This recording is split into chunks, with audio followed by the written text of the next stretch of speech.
Okay, to answer the first question, what attracts me about the Mandala project? First, the people that are behind it. I have really got to connect a little bit with all this beautiful Mandala and Invest Island team.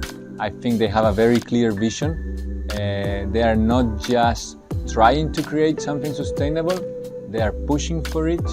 They are challenging us, the architects and all the other consultants involved. So I really appreciate that spirit. It's the spirit of growth.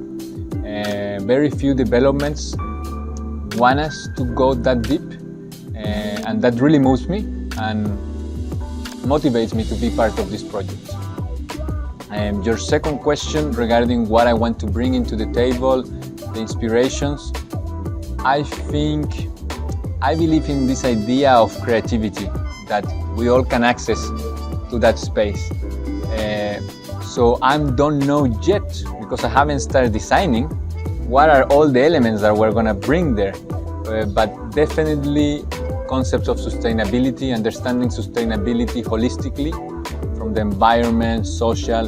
I want to be very local. I want to understand more about Lombok, the roots, the vernacular architecture here, and bring that into the design.